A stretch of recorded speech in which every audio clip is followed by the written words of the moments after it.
Le Grand Matin Sud Radio, 7h-10h, Benjamin Glaise, Cécile de Ménibus. Il est 8h16, le petit déjeuner politique, ce matin, c'est Nathalie Loiseau, députée européenne, membre de la délégation de Renaissance et présidente de la commission Sécurité-Défense du Parlement européen.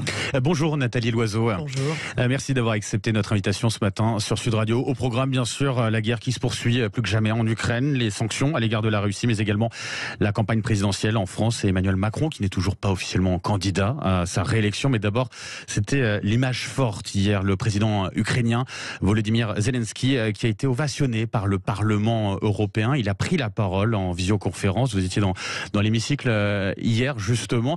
Qu'est-ce que vous retenez de son intervention et de ce moment ? C'est l'incarnation du courage. Ce qu'il nous dit, c'est « je me bats pour votre liberté ». Il ne faut jamais oublier que Kiev, c'est à moins de 3 heures d'avion de Paris.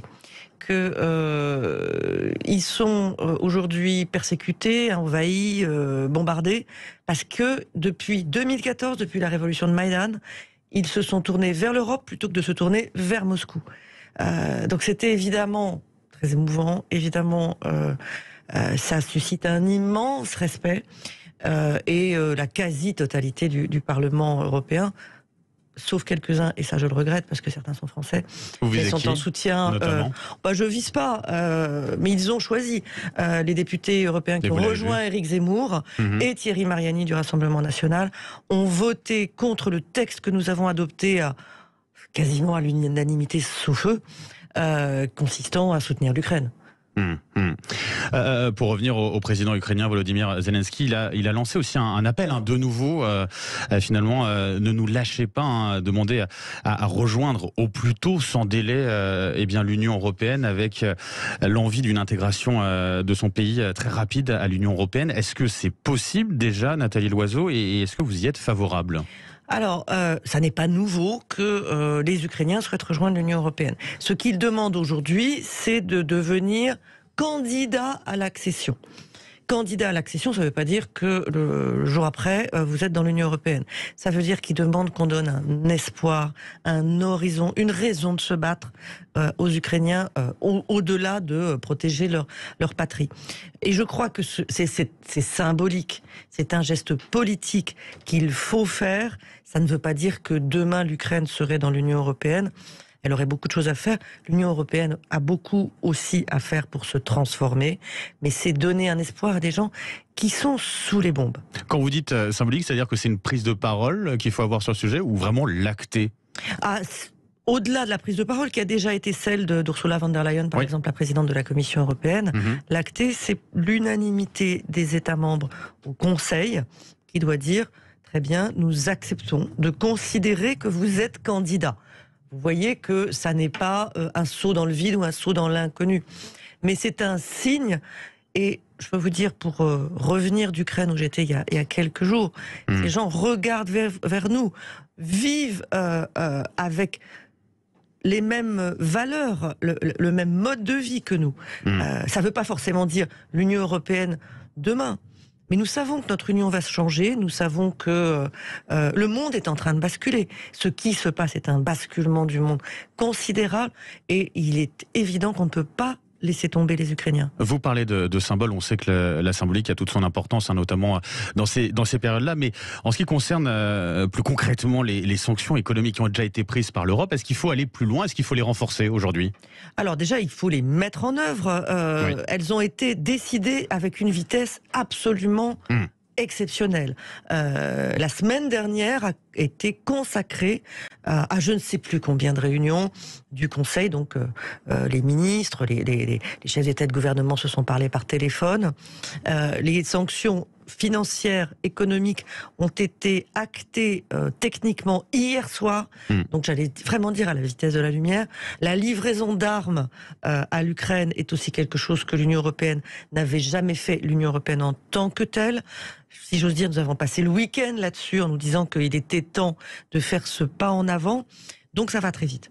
L'idée, ça n'est pas de faire la guerre au peuple russe. L'idée, c'est de faire comprendre au peuple russe et à Vladimir Poutine qu'ils ont tout à perdre et rien à gagner dans cette guerre. C'est très différent. Alors justement, c'est peut-être aussi sur ce sujet-là qu'on va pouvoir rebondir à propos de ces sanctions. Bruno Le Maire qui est revenu un peu sur ses propos hier. Alors on a eu du mal à le suivre dans un premier temps. Et il a parlé bien de guerre économique à l'égard de la Russie, qu'il était important de mener une guerre économique et financière totale à l'égard de la Russie. L'ancien président russe, notamment Medvedev, lui a ensuite répondu sur Twitter: n'oubliez pas que les guerres économiques, je le cite, dans l'histoire de l'humanité se sont souvent transformées en guerre réelle. C'est là que Bruno Le Maire a dit qu'il regrettait l'usage de ce terme de guerre. Est-ce qu'il a commis une erreur ici, le ministre de l'économie? Écoutez, il a corrigé ce qu'il avait dit. On est dans la dictature de la petite phrase. Vous pouvez dire des choses importantes, sensées, qui ont un impact, et puis on va venir vous chercher, on va polémiquer sur une petite phrase. Ce que je regrette, moi, c'est la réaction de Dimitri Medvedev, qui montre cette agressivité, cet état d'esprit de guerre froide dans laquelle les décideurs politiques russes sont pour le moment. Oui, mais vous l'avez dit, l'Union européenne, des sanctions prises très rapidement, des sanctions fortes pour le coup. Et là, l'impression que ça donne, c'est un Bruno Le Maire qui finalement, capitule face à la Russie. C'est pas le sentiment que vous avez? Il n'y a pas de capitulation là-dessus? Ah, pas du tout, parce que les sanctions sont prises, elles sont fortes. Nous sommes absolument déterminés à la fermeté. Ce qui est certain, c'est que ça n'est pas une guerre contre le peuple russe. D'ailleurs, je crois que le peuple russe ne comprend pas ce qui se passe. Donc c'est sur ce point-là vraiment que une censure épouvantable. Mais je pense que le peuple russe s'interroge beaucoup sur ce qui est en train de se passer. Et il faut que le message soit clair. C'est la guerre d'un homme. C'est une guerre de choix, pas une guerre de nécessité. L'Ukraine n'a pas provoqué, n'a pas menacé la Russie. C'est Vladimir Poutine et lui seul qui va imposer des souffrances, non seulement à l'Ukraine, mais au peuple russe, à cause de sa décision. Donc, pas de guerre économique vis-à-vis de la Russie, on l'aura compris, ce sont des sanctions économiques là, prises pour faire plier Poutine. C'est ça l'idée en fait.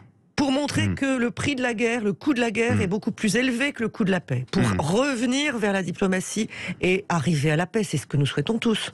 Sur la question des réfugiés ukrainiens, qu'est-ce que vous attendez de la part de l'Union européenne, de la France? C'est une question qui se pose maintenant, aujourd'hui. On a pris ces sanctions-là du côté de l'Union européenne. Maintenant, qu'est-ce qu'on fait de ces réfugiés? Ils sont près de 700 000. L'Union européenne a annoncé hier qu'elle mettait 500 millions d'euros pour aider les pays qui accueillent les réfugiés. Il faut voir qu'aujourd'hui, ces pays, c'est d'abord la Roumanie, le pays le plus pauvre de l'Union européenne, qui fait preuve d'une générosité, d'une solidarité absolument éblouissante. Moi, j'ai beaucoup de contacts avec les Ukrainiens, j'ai aussi beaucoup de collègues roumains au Parlement européen qui sont retournés dans leur pays pour ouvrir leur maison. J'ai une collègue polonaise, une amie en fait, députée européenne polonaise, qui est retournée en Pologne ce week-end pour ouvrir sa maison à des réfugiés. Et c'est pas les pays les plus riches. Mais il y aura beaucoup de réfugiés ukrainiens en Europe. Il faut évidemment que les pays qui les accueillent puissent être aidés quand ils sont en difficulté. Je parlais à des Allemands hier qui disaient « Nous sommes prêts, nous l'avons déjà fait, nous savons le faire, nous devons le faire, c'est un devoir moral. » On a une auditrice, Anne, qui nous a appelé tout à l'heure sur Sud Radio, parce qu'il y a la question de ces réfugiés ukrainiens, bien sûr, il y a la question aussi des Français, ressortissants français, alors non seulement en Ukraine, avec l'ambassade qui agit là-bas, qui s'est déplacée du côté de Lviv. C'est l'occasion peut-être d'un mot d'en parler, puisqu'on avait aussi le témoin d'une jeune femme qui était restée à la Kiev et qui l'avait vécu un peu comme une trahison, justement. Écoutez, moi j'étais à Kiev il y a quelques jours. L'ambassadeur Étienne de Poncin, je voudrais leur rendre hommage parce que ils sont restés à Kiev les derniers. C'est la dernière ambassade européenne à être restée à Kiev. Ils sont restés aussi longtemps qu'ils ont pu. Il a vraiment fallu peser le pour et le contre en matière de sécurité. Ils pouvaient être menacés. Ils sont restés en Ukraine, ils sont à Lviv et ils continuent à venir en aide à la population française. Vraiment, c'est l'honneur de la diplomatie. Sur les Français qui sont en Russie et qui veulent revenir en France, c'était le témoignage en l'occurrence de notre auditrice Anne. Comment ça se passe pour eux? Jean-Yves Le Drian l'a dit il y a quelques jours, à partir du moment où l'espace aérien européen est fermé aux avions russes, il avait enjoint les Français de passage à revenir très vite en France. On a d'ailleurs vu des étudiants revenir très rapidement en France, même s'ils ne se sentaient pas menacés, mais tout simplement parce qu'ils ne pourraient plus circuler. Aujourd'hui, il y a des gens qui prennent des bus pour aller dans les pays frontaliers, notamment, les pays baltes notamment, et ensuite pouvoir rejoindre la France. En tout cas, vous l'avez dit, Nathalie Loiseau, l'Europe a réagi très rapidement face à cette guerre en Ukraine avec ces sanctions. Il y a besoin de cette crise finalement pour découvrir d'une certaine façon cette puissance que pouvait avoir l'Europe. Écoutez, ça fait 2 ans et demi que je suis au Parlement européen, 2 ans et demi que je m'occupe de défense, et 2 ans et demi que je dis vous n'allez quand même pas attendre une guerre pour faire la défense européenne. Eh bien si. Eh bien si, l'Europe avance dans les crises. Tout ce que nous savions qu'il fallait faire, nous le faisons aujourd'hui. Alors si j'ose dire, les idées étaient là, les projets étaient prêts. Il a fallu vaincre des réticences. Il y a eu un changement allemand considérable entre un pays qui, il y a encore quelques jours, maintenait un gazoduc avec la Russie et ne voulait pas de sanctions et ne voulait pas de livraison d'armes. Un député allemand me disait hier, l'Allemagne ne change pas de position au gré des gouvernements, elle change de position au gré des événements. Mais elle est au rendez-vous. Et l'Europe est au rendez-vous. Et on s'aperçoit aujourd'hui que c'est parce que nous sommes dans l'Union européenne, que nous sommes 450 millions d'habitants, que nous pouvons peser, nous faire respecter. Vous êtes effectivement à la tête de la Commission Sécurité et Défense en Parlement européen. Cette question aussi, forcément, qui revient sur le tapis, à quand finalement une Europe de la défense? On en entend parler depuis des années. Ouais. On commence à esquisser un petit peu ces contours. Je crois que c'est lent. Le fait que avec de l'argent de cette Europe de la défense, avec de l'argent européen, on livre des armes à l'armée ukrainienne. On ne l'avait jamais fait, on le fait. On avait prévu d'adopter dans quelques semaines le premier livre blanc de la défense européenne. Il était quasiment prêt, il était prêt. On est en train de le réécrire avec beaucoup plus d'ambition, parce que c'est ça qu'il faut faire aujourd'hui. Ça ne veut pas dire tourner le dos à l'OTAN. Les pays qui ont rejoint l'OTAN, les pays baltes dont on parlait tout à l'heure, je peux vous dire qu'ils touchent du bois tous les matins en se disant qu'ils ont bien fait de rejoindre l'OTAN, parce qu'ils sont mieux protégés que la pauvre Ukraine, à qui on avait dit non en 2008 et qui aujourd'hui est envahie. Mais il faut une défense européenne. Avec une armée européenne, avec une capacité de se projeter. L'armée reste toujours nationale parce que la décision d'envoyer des troupes, risquer leur vie, est la décision d'un chef d'État qui est en même temps le chef des armées. Mais une capacité à se projeter ensemble, ça veut dire à avoir les mêmes matériels, à s'entraîner ensemble, à faire des exercices ensemble, à être capable de déclencher une opération et d'être opérationnel tout de suite, ça c'est indispensable. Avec cette question pour le coup sur les armes qui sont livrées du côté de l'Ukraine, cette question qui est de savoir aussi qu'est-ce qu'elles vont devenir demain finalement, ça aussi c'est une question qu'on se pose déjà ou pas? Écoutez, la question qu'on se pose aujourd'hui, c'est quels besoins ukrainiens? Et là-dessus, c'est l'Union européenne qui rassemble les besoins de l'armée ukrainienne. Comment on y répond et comment on achemine ces armes? Quelle logistique on met en place? Tout ça est en train d'être mis en place par un militaire français qui est... pas dire qu'un militaire est un embryon, mais il est le début d'un chef d'état-major de l'Union européenne. Je voudrais lui rendre hommage ce matin parce que c'est quelqu'un d'absolument remarquable. La logistique se met en place en Pologne. Voilà, quand je vous dis c'est loin de la défense européenne, c'est-à-dire que entre samedi matin et aujourd'hui, vous imaginez le chemin parcouru. Ouais. Je vous parlais alors de la livraison des armes aussi, puisque c'est l'un des arguments de Jean-Luc Mélenchon, notamment sur... Ah, ça vous fait sourire? Ouais. Ah non, pas du tout, ça me met en colère. Ça vous met en colère? Oui, parce que c'est un argument du Kremlin. D'une certaine façon... Alors, pourquoi?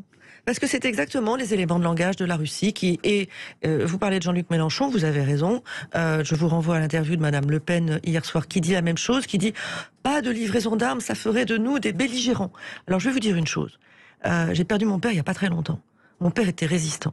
Et à la fin de sa vie, c'est là où il m'a raconté sa résistance. C'est là où il m'a raconté quand il réceptionnait des livraisons d'armes des Britanniques pour pouvoir lutter contre l'Allemagne. Et je ne peux pas entendre Jean-Luc Mélenchon, qui était très content quand on aidait les Kurdes, dire qu'il ne faudrait, et qu'on livrait des armes aux Kurdes, qu'il ne faudrait pas livrer des armes à l'Ukraine. Je vais vous dire une chose, Jean-Luc Mélenchon, en 2015... après l'annexion de la Crimée, après la déstabilisation du Donbass par le même Vladimir Poutine, refuser de l'aide civile à l'Ukraine, refuser une coopération scientifique avec l'Ukraine au motif que c'était des néo-nazis. C'est le perroquet des Russes sur l'Ukraine. Je ne sais pas s'il est anti-Poutine, ce que je sais, c'est qu'il est anti-Ukraine. Mais vous parlez de votre père résistant, il y a cette aussi idée que l'Union européenne, historiquement, a été fondée sur des notions de paix, justement, de rassemblement, pour faire vaincre la paix d'une certaine façon. Là, c'est ce qui disait, finalement, c'est cette orientation vers une Europe plus guerrière, d'une certaine façon. La paix, ça se défend. Notre modèle de société, nos libertés, ça se défend. Ce qu'on ne fera pas aujourd'hui, hier il y avait des manifestants ukrainiens devant le Parlement européen qui nous disaient « vous êtes les prochains ». Si vous ne réagissez pas aujourd'hui, les prochains c'est vous. Nathalie Loiseau, on va parler aussi de la campagne présidentielle, même si on en parle aussi d'une certaine façon ici avec ses propos sur Jean-Luc Mélenchon. En tout cas, Emmanuel Macron, lui, n'est toujours pas candidat officiel. Comment il peut faire cette déclaration-là dans le contexte actuel? C'est pas évident. Écoutez, il est chef d'État, chef des armées, engagé dans beaucoup de fermeté et aussi une tentative diplomatique vis-à-vis de Vladimir Poutine, parce que si Vladimir Poutine veut arrêter la guerre, il faut qu'il puisse le dire à quelqu'un. Il faut qu'il puisse y avoir un interlocuteur, et donc le président maintient cette relation. Il a raison. J'attends qu'il annonce sa candidature, j'allais dire avec un certain empressement, mais je pense que il l'annoncera avec beaucoup de sobriété. Parce que il l'a dit, il restera président jusqu'au dernier jour de son mandat. Je souhaite qu'il soit candidat. Il n'y a pas beaucoup de suspense sur le fait qu'il va être candidat. Oui. Mais on peut très bien comprendre, et je crois que tout le monde le comprend, qu'il est aussi chef de l'État jusqu'au dernier jour. Ça pose des questions quand même, ce sera d'ailleurs ma dernière pour conclure. Le président LR du Sénat, Gérard Larcher, qui pointait du doigt le risque d'un manque de légitimité pour un futur président de la République en cas d'absence de vrais débats avant le premier tour. C'est une crainte que vous partagez vous-même, Nathalie Loiseau? Écoutez, les oppositions ont eu un temps infini pour pouvoir présenter leur programme à un moment où le président était occupé à autre chose. Le résultat, je vous en laisse juge, il n'est à l'évidence pas très convaincant. Le monde dans lequel nous vivons, c'est le monde dans lequel Emmanuel Macron a eu à affronter le Covid et maintenant une guerre en Europe. Ça nécessite de l'expérience, ça nécessite des qualités particulières et il les a. Nathalie Loiseau, députée européenne, membre de la délégation Renaissance et présidente de la Commission Sécurité et Défense Parlement européen. Un grand merci d'avoir été avec nous ce matin sur Sud Radio et bonne journée à vous. Merci.